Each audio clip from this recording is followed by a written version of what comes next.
2 दिन के दुबई दौरे पर पहुंचे पीएम मोदी आज विश्व जलवायु परिवर्तन शिखर सम्मेलन में लेंगे हिस्सा।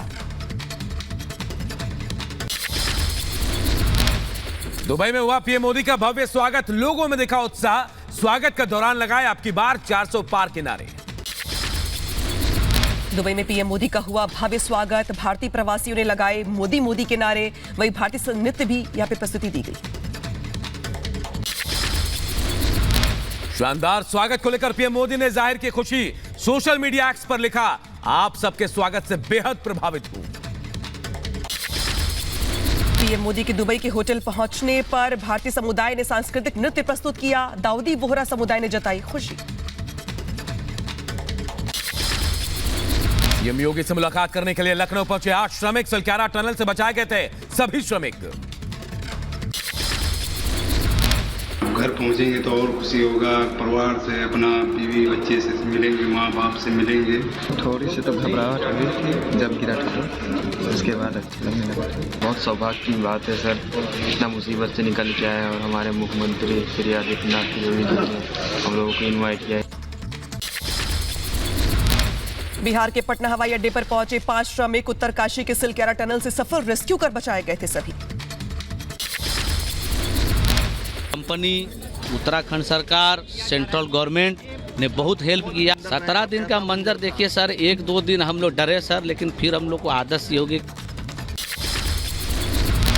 वित्तीय वर्ष 2023-24 के दूसरी तिमाही में भारत की अर्थव्यवस्था 7.6% की दर से। एक साल पहले दूसरी तिमाही में भारत का ग्रोथ रेट 6.2% रहा था। जीडीपी की वृद्धि पर पीएम मोदी ने एक्स पर पोस्ट में लिखा, कठिन दौर में भी भारत की अर्थव्यवस्था मजबूत, जीवन की सुगमता में सुधार करने के लिए, तेजी से विकास सुनिश्चित करने के लिए प्रतिबद्ध है। एक दिन के केरल दौरे पर उपराष्ट्रपति जगदीप धनखड़ केरल के तिरुवनंतपुरम में 5वें वैश्विक आयुर्वेद महोत्सव का उद्घाटन करेंगे। आंध्र प्रदेश के विशाखापट्टनम में जोरों पर नौसेना दिवस की तैयारियां, पूर्वी नौसेना अधिकारियों ने शुरू किया अभ्यास। रिपब्लिक भारत के एग्जिट पोल में मध्य प्रदेश में बीजेपी की सरकार, बीजेपी को 118 से 130 सीटें मिलने का अनुमान, कांग्रेस को 97 से 160 मिलने के आसार। एमपी में बीजेपी को बम्पर वोट मिलने के अनुमान, एग्जिट पोल में बीजेपी को 43.4 वोट मिलने की संभावना, जबकि कांग्रेस के खाते में 41.7% वोट का अनुमान, अन्य 14.9% मिल सकते हैं वोट। एग्जिट पोल में मध्य प्रदेश के मुख्यमंत्री शिवराज सिंह चौहान ने इसे सही बताया, कहा बीजेपी मध्य प्रदेश में बहुमत से बनाएगी सरकार। मैंने पहले ही कहा था, मध्य प्रदेश में कोई कांटे की टक्कर नहीं है, भारतीय जनता पार्टी भारी बहुमत से जीतेगी।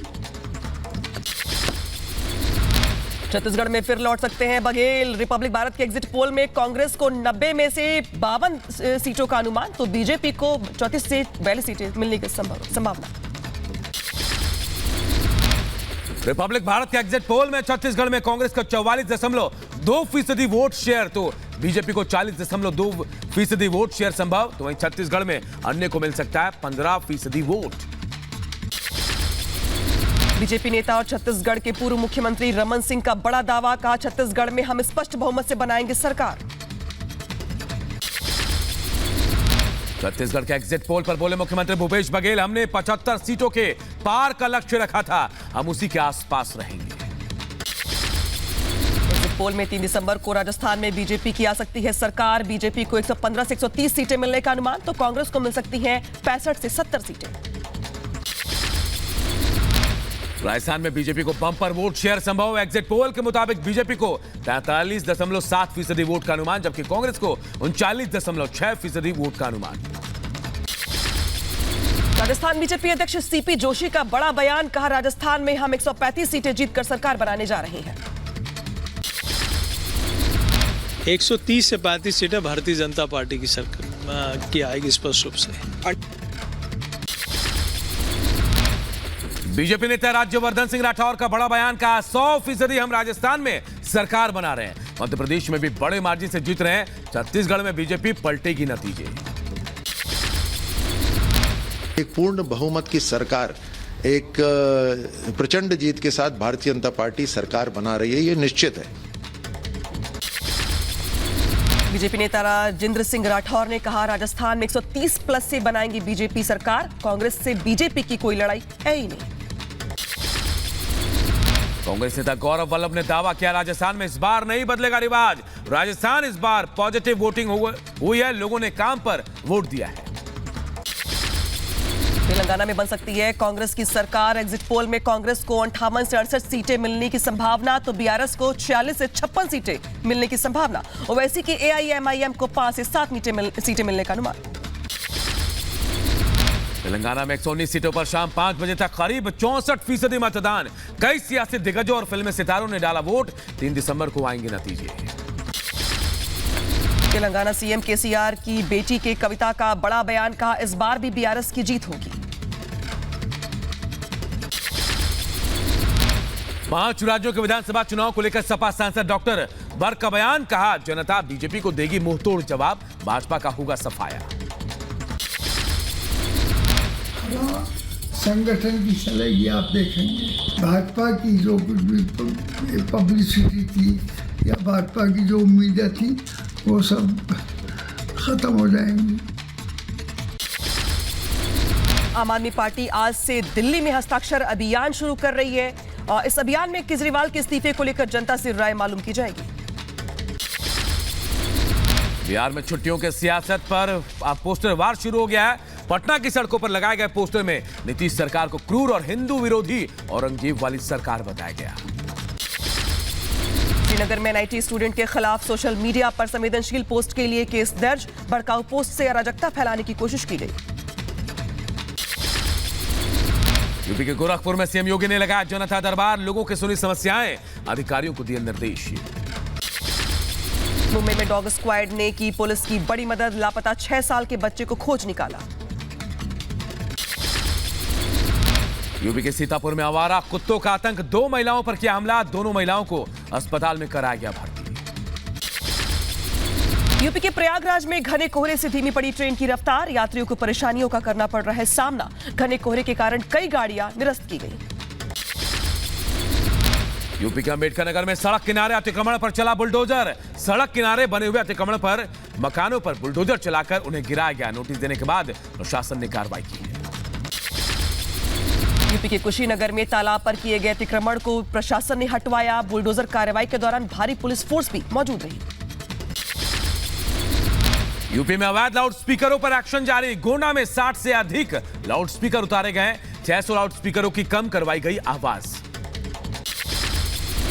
यूपी के हाथरस में विशेष सचिव प्रशासनिक सुधार राजाराम ने जिला अस्पताल का किया औचक निरीक्षण, मरीजों का जाना हाल, अस्पताल में गंदगी को लेकर जताई नाराजगी। यूपी के बदायूं में डीएम ने आश्रय स्थल का औचक निरीक्षण किया, बेघर या बेसहारा लोगों को आश्रय स्थल में ठहरने की व्यवस्था ठीक करने के निर्देश दिए गए। बागपत के लाक्षागृह को लेकर कोर्ट में सुनवाई, 52 साल से चल रहा है विवाद, बागपत कोर्ट आज कर सकता है बड़ा फैसला। यूपी विधानसभा शीतकालीन सत्र का आखिरी दिन आज 11 बजे से शुरू होगी उत्तर प्रदेश विधानसभा की कार्यवाही। उत्तरकाशी टनल खोदने वाले रेड माइनर्स से मिलेंगे दिल्ली सीएम, शाम को रेड माइनर्स से मुलाकात करेंगे अरविंद केजरीवाल। भारतीय वायुसेना हो गया और मजबूत, रक्षा मंत्री राजनाथ सिंह ने 97 तेजस फाइटर जेट और 150 प्रचंड हेलीकॉप्टर की खरीद को मंजूरी दी। वायुसेना के लिए तेजस और प्रचंड हेलीकॉप्टर की खरीद को मंजूरी पर बोले एयरफोर्स चीफ मार्शल विवेक राम चौधरी, अब हम दूसरे देशों को इस एयरक्राफ्ट को एक्सपोर्ट करने में सक्षम है, यह आत्मनिर्भरता का सबसे बड़ा कदम है। मेघालय के उमरोई में भारतीय सेना और अमेरिकी सेना के विशेष टुकड़ियों के बीच संयुक्त अभ्यास जारी, 11 दिसंबर तक चलेगा संयुक्त अभ्यास। ग्रेटर नोएडा में पुलिस और गौकशी करने वाले बदमाशों के बीच मुठभेड़ हुई, गोली लगने से घायल हुआ बदमाश, मौके से बाइक और तमंचा भी बरामद किया गया। यूपी के बुलंदशहर में विवाहिता की मौत से पहले का वीडियो हुआ वायरल, विवाहिता ने ससुराल वालों पर लगाया प्रताड़ना का आरोप। पूरे मामले में पुलिस ने पति समेत 6 आरोपियों के खिलाफ दर्ज किया हत्या का केस, वहीं हिरासत में 3 आरोपियों से पूछताछ लगातार जारी। यूपी के गाजियाबाद में बुजुर्ग से ठगी करने का हैरान करने वाला मामला सामने आया, साइबर ठगों ने आईपीएस बनकर बुजुर्ग को ठगा, एआई का इस्तेमाल कर डीप फेक वीडियो के जरिए बुजुर्ग से 74,000 की ठगी। झूठे केस में फंसाने की धमकी देकर ठगी की वारदात को दिया गया अंजाम। फिलहाल आरोपियों की तलाश में जुटी है पुलिस। कुछ लोगों के द्वारा वीडियो कॉल करते हुए पुलिस अधिकारी बनकर धमकाया गया तथा उनसे 74,000 रुपयों का हस्तांतरण करा दिया गया। उक्त के संदर्भ में तत्काल ही तहरीर प्राप्त करके सुसंगत धाराओं में अभियोग पंजीकृत किया गया है। इसमें साइबर सेल का भी सहयोग लिया जा रहा है।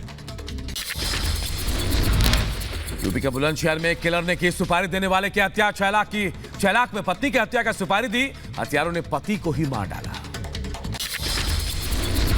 पूरे मामले में पुलिस ने सुपारी किलर और उसके साथी को गिरफ्तार किया है। मौके से 3 लाख रुपए नकदी भी बरामद की गई है, साथ ही कई हथियार भी बरामद किए गए। मृतक है यह अपनी पत्नी की हत्या कराना चाहता था, इसलिए इसने एक सुपारी दिया था उनको उसकी हत्या करने के लिए। इन लोगों ने अभी सोचा कि पैसे चुके ले चुके थे, इसलिए इन्होंने प्लान करके फिर वहीं पर उसको गोली मारकर हत्या कर दी। मुजफ्फरपुर के एसकेएमसीएच अस्पताल में एक युवक ने नाबालिग से किया दुष्कर्म। परिजन से मिलने आई थी पीड़िता, आरोपी ने नाबालिग को अकेला देखकर दुष्कर्म किया। युवती से दुष्कर्म के बाद मौके से फरार हुआ आरोपी। सूचना मिलने के बाद घटनास्थल पहुंची पुलिस। आरोपियों की तलाश लगातार जारी। परिजन के द्वारा आवेदन दिया गया, उसको अहियापुर थाना अग्रसारित किया गया कांड दर्ज करने के लिए। लड़की का आरोप है कि उसके साथ दुष्कर्म किया गया। गांव का ही एक लड़का है, गिरफ्तारी हो गई है। इंडो नेपाल बॉर्डर से 2 नेपाली महिला तस्कर गिरफ्तार। शरीर में छुपाकर ला रही थी 2 करोड़ की चरस। पुलिस ने एनडीपीएस एक्ट के तहत मामला दर्ज किया। यूपी के कानपुर में हाईवे पर रफ्तार का कहर देखने को मिला। अनियंत्रित होकर पुल से नीचे गिरी डीसीएम, हादसे में ड्राइवर की मौत हो गई। यूपी के बरेली में हुआ दर्दनाक हादसा। बस चालक ने अपने ही यात्री को कुचला। बाथरूम जाने के लिए नहीं मिली थी परमिशन, तो यात्री ने जबरन की थी बस से उतरने की कोशिश। बस पर लटका रहा यात्री, फिर भी ड्राइवर ने नहीं रोकी बस। हाथ छूटने से बस के नीचे आया यात्री। मौत के बाद अन्य यात्रियों ने चालक को जमकर पीटा। विशाखापट्टनम में हुआ दर्दनाक हादसा। मछुआरों के लकड़ी के बक्सों में आग लगी। मौके पर पहुंची दमकल की टीम आग पर काबू पाया। जम्मू कश्मीर के कुपवाड़ा में बर्फबारी से बिछी बर्फ की मोटी परत, तंगधार केरन मार्ग हुआ बाधित।